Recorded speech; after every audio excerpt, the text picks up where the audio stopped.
उसे पिछले 20 सालों की सबसे अंडररेटेड गॉथिक एपिक फिल्मों में गिना जाता है। इस फिल्म पर $7 करोड़ से भी ज्यादा खर्च किए गए थे। इसके युद्ध वाले सीन्स बेहद भव्य और रोंगटे खड़े कर देने वाले थे और इसका ट्रांसफॉर्मेशन इफेक्ट आज भी उतना ही जबरदस्त लगता है। फिल्म ने इतिहास के असली रोमानियाई योद्धा व्लाद तृतीय को वैम्पायर की कहानी के साथ शानदार तरीके से जोड़ा।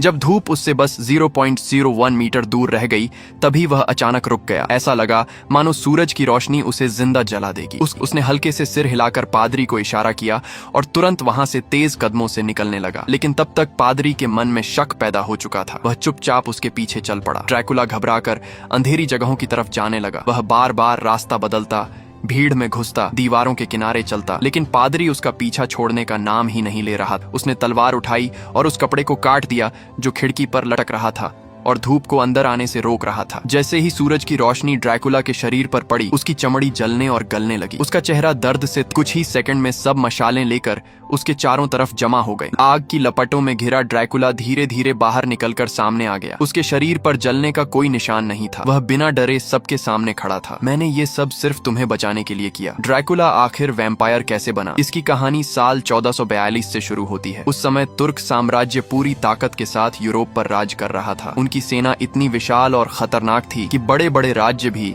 उनके सामने झुकने को मजबूर थे। ड्रैकुला का राज्य ट्रांसिल्वेनिया भी लगातार खतरे में जी रहा था। अपने लोगों और राज्य को बचाने के लिए बूढ़े राजा को एक बहुत दर्दनाक फैसला लेना पड़ा। उसने 1000 छोटे लड़कों को तुर्कों के हवाले कर दिया ताकि वे उन्हें अपने सैनिकों की तरह इस्तेमाल कर सकें। उन्हीं बच्चों में उसका अपना बेटा ड्रैकुला भी शामिल था। तुर्कों के बीच ड्रैकुला ने बचपन से ही अत्याचार झेले। उसे दर्द दिया गया। एक दिन ड्रैकुला अपने सैनिकों के साथ इलाके का निरीक्षण कर रहा था। तभी नदी किनारे उसकी नजर एक तुर्क सैनिक के हेलमेट पर पड़ी। हेलमेट देखते ही उसके चेहरे का रंग बदल गया, क्योंकि वह अच्छी तरह जानता था कि तुर्क सैनिक कभी अकेले नहीं चलते। अगर एक सैनिक का सामान यहाँ मिला है तो इसका मतलब आसपास। ड्रैकुला ने शांत होकर आसपास की जमीन और पहाड़ियों को गौर से देखना शुरू किया। कुछ देर बाद उसे समझ आया कि वह हेलमेट ऊपर टूथ ब्रोकन माउंटेन की तरफ से बहकर आया होगा। उसे नहीं पता था कि तुर्क सैनिक वहां क्यों गए होंगे, लेकिन लोगों की सुरक्षा के लिए सच जानना जरूरी था। इसलिए उसने अपने खास सैनिकों को साथ लिया और खुद उस पहाड़ की तरफ निकल पड़ा। थोड़ी दूर आगे बढ़ने पर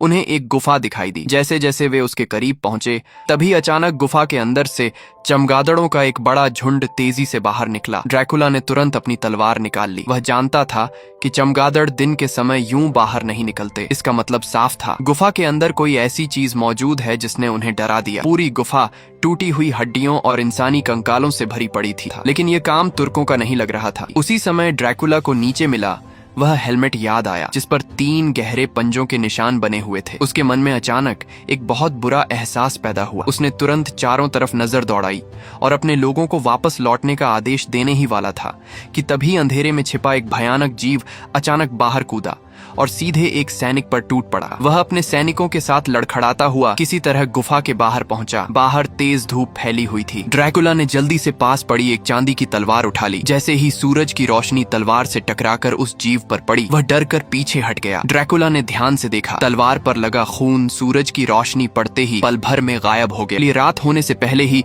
वह तेजी से घोड़ा दौड़ाता हुआ अपने महल लौट आया और जो कुछ उसने देखा था सब बता दिया। तभी उसे एक पुरानी भविष्यवाणी के बारे में पता चला। कहा जाता था कि टूथ ब्रोकन माउंटेन में रहने वाला वैम्पायर पहले एक आम इंसान था, लेकिन ताकत की भूख में उसने नरक से एक शैतान को बुलाया और उसके साथ सौदा कर लिया। बदले में उसे अंधेरी और भयानक शक्तियां तो मिल गईं, लेकिन उसकी आजादी हमेशा के लिए छिन गई। वह उस गुफा में कैद होकर रह गया। वह बाहर तभी निकल सकता था जब कोई दूसरा इंसान उसकी जगह लेने को तैयार हो। मतलब साफ था, वह गुफा वैम्पायर्स का बसेरा थी। उसने अपनी पत्नी मिरेना और अपने बेटे को हंसते खेलते देखा और आगे बढ़कर मिरेना को कसकर गले लगा लिया। मिरेना तुरंत समझ गई कि कुछ बहुत गलत हुआ है। उसने धीरे से पूछा क्या हुआ है, लेकिन ड्रैकुला ने बात टाल दी। उसने झूठ बोल दिया कि जंगल में भेड़ियों ने हमला कर दिया था। लेकिन तभी मिरेना की नजर उसकी पीठ पर पड़े गहरे घावों पर गई। देश की जिम्मेदारियां उठाते उठाते ड्रैकुला ने अपनी भावनाएं छिपाना सीख लिया था। इतने लंबे समय बाद मिली इस शांति को याद यादगार बनाने के लिए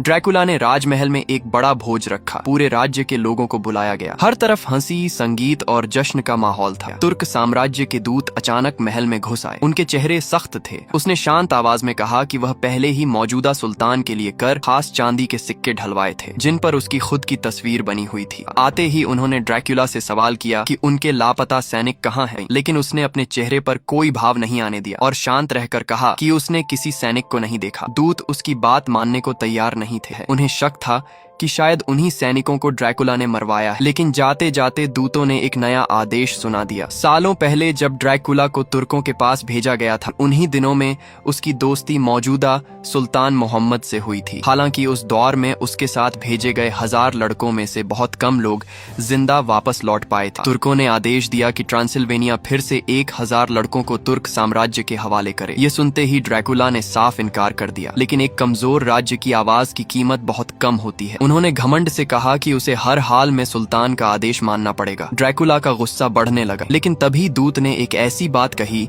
जिसने ड्रैकुला को अंदर से तोड़ दिया। उसने कहा, या तो आदेश मानो वरना अंजाम भुगतने के लिए तैयार रहो। दूतों के जाने के बाद दरबार के मंत्री तुरंत ड्रैकुला के पास पहुंचे। उन्होंने समझाने की कोशिश की कि सिर्फ 1000 लड़कों के लिए पूरे तुर्क साम्राज्य से दुश्मनी लेना समझदारी नहीं होगी। शायद उनके लिए यह सिर्फ एक सौदा था। मिरेना ने उसे समझाया। उसने कहा कि ड्रैकुला को खुद मोहम्मद से बात करनी चाहिए। अगले ही दिन वह एक खास निशानी लेकर तुर्कों के शिविर पहुंचा। लेकिन वहां पहुंचते ही वह हैरान रह गया। सिर्फ 10 सालों में तुर्क साम्राज्य की ताकत कई गुना बढ़ चुकी थी। जहां तक नजर जाती पूरी घाटी में सैनिकों के तंबू फैले हुए थे। बहुत इंतजार के बाद आखिरकार उसकी मुलाकात मोहम्मद से हुई है। मोहम्मद की बेरहम आवाज सुनकर ड्रैकुला के अंदर उम्मीद की आखिरी किरण भी कमजोर पड़ने लगी। बेबस होकर उसने कहा कि वह उन लड़कों की जगह खुद को देने के लिए तैयार है। उसने कहा कि अब सिर्फ वे 1000 लड़के नहीं बल्कि ड्रैकुला का बेटा भी तुर्कों के हवाले किया जाएगा। वह जानता था कि अगर ड्रैकुला के परिवार को खत्म नहीं किया गया तो भविष्य में वही उसके लिए खतरा बन सकता है। इसलिए वह ड्रैकुला की पूरी वंश बेल खत्म करना चाहता था। यह सुनते ही ड्रैकुला के पैरों तले जमीन खिसक गई। उसके पास कोई रास्ता नहीं बचा था। मजबूर होकर उसने अपने परिवार को बुलवाया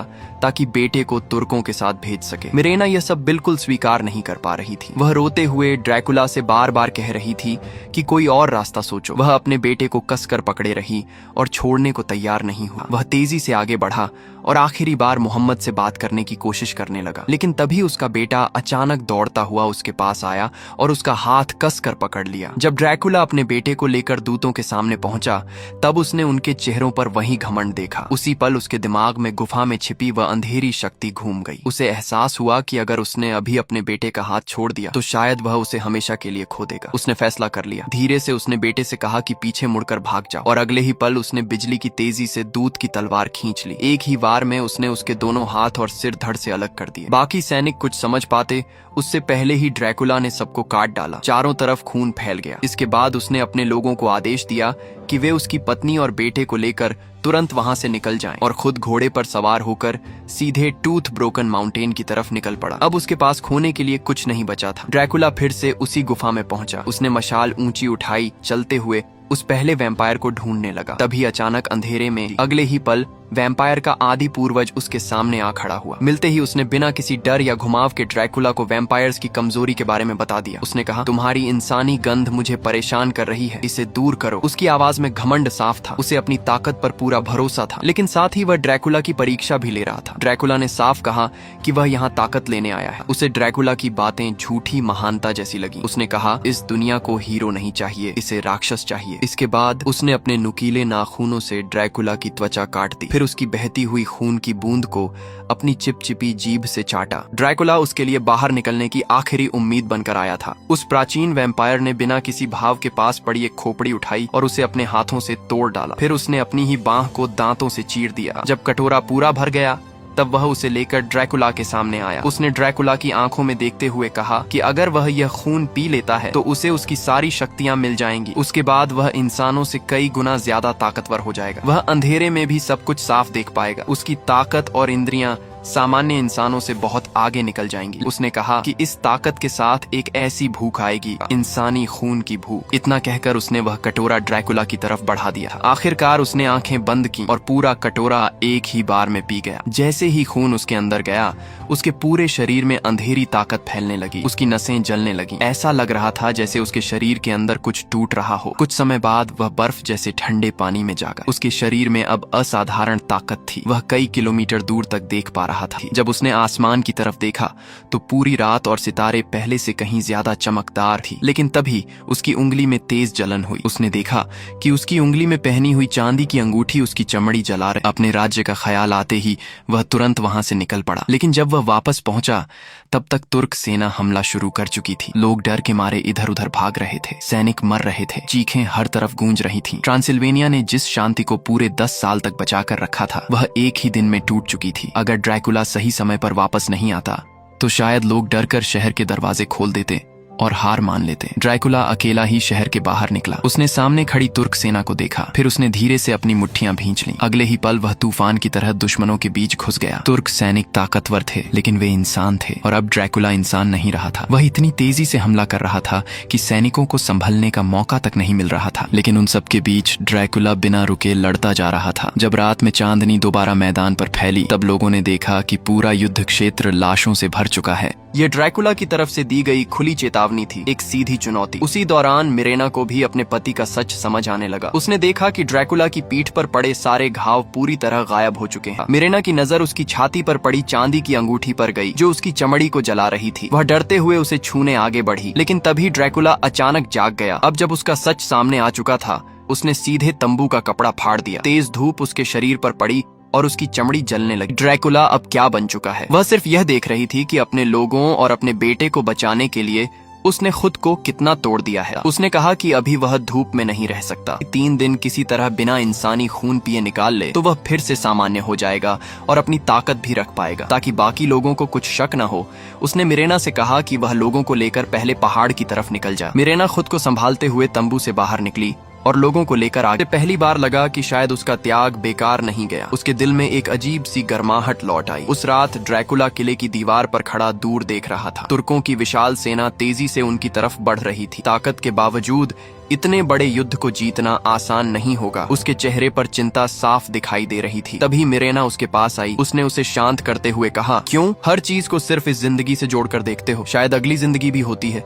जो लोग सच में प्यार करते हैं उनके लिए समय हमेशा कम पड़ जाता है। युद्ध शुरू होने वाला था, लेकिन मिरेना की इन बातों ने ड्रैकुला के अंदर बचा डर खत्म कर दिया। अब उसे अपनी जान की परवाह नहीं थी। यह उनकी आखिरी लड़ाई थी और वह इसके लिए सब कुछ देने को तैयार था। ड्रैकुला अपनी वैम्पायर सेना को लेकर सीधे मोहम्मद के शिविर पर टूट पड़ा। अब किसी के अंदर दया नहीं बची थी। वे हर उस इंसान को मार रहे थे जो सामने आ रहा था। उनके दिलों में सिर्फ बदला था, अपने मरे हुए परिवारों का बदला। और फिर शुरू हुआ असली नरसंहार। ड्रैकुला अकेला ही मोहम्मद के तंबू तक पहुंच गया। जमीन पर भी चांदी थी और ऊपर लटकती थैलियों में भी। ड्रैकुला जानता था कि चांदी उसे कमजोर कर देगी, फिर भी वह अंदर चला गया। उसकी चमड़ी जलने लगी, लेकिन वह रुका नहीं। वह तलवार लेकर सीधे मोहम्मद पर टूट पड़ा, लेकिन चांदी की वजह से उसकी ताकत तेजी से खत्म होने लगी। कुछ ही देर में वह जमीन पर गिर पड़ा। ड्रैकुला समझ गया कि अगर वह ज्यादा देर वहां रहा तो मर जाएगा। तभी उसकी नजर अपने डरे हुए बेटे पर पड़ी। उसने फिर से खुद को उठाया। ऊपर लटकी हुई चांदी की थैलियां टूट कर नीचे गिरने लगी। ड्रैकुला लगभग उनमें दब गया। इसी मौके का फायदा उठाकर मोहम्मद ने लकड़ी का एक नुकीला टुकड़ा उठाया और ड्रैकुला के दिल में घोंपने की कोशिश की, लेकिन आखिरी पल में ड्रैकुला ने उसका हाथ पकड़ लिया। उसी समय उसे अपने बेटे की आवाज सुनाई दी। उस आवाज ने उसे आखिरी ताकत दी।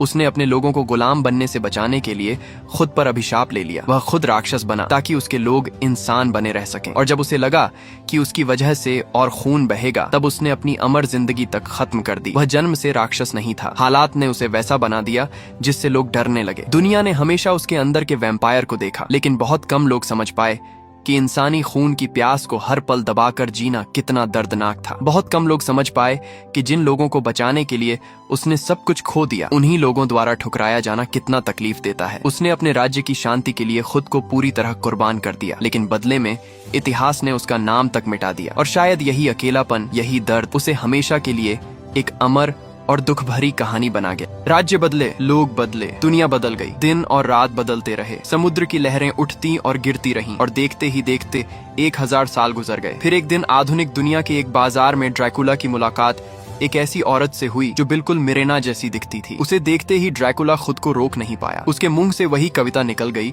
जो उसने कभी अपनी शादी में मिरेना से कही थी। वह औरत भी अचानक रुक गई। उसने सामने खड़े उस आदमी को ध्यान से देखा। वह आदमी जैसे किसी पुराने युग से निकल कर आया हो, लेकिन फिर भी उसे देखकर एक अजीब सी अपनापन महसूस हुआ, जैसे वह उसे पहले से जानती हो। और यहीं से साफ हो जाता है कि ड्रैकुला की कहानी अभी खत्म नहीं हुई, क्योंकि वे दोनों जानते थे कि मौत हमेशा अंत नहीं होती। कभी कभी वही एक नई शुरुआत भी बनती है। यहीं पर फिल्म खत्म होती है।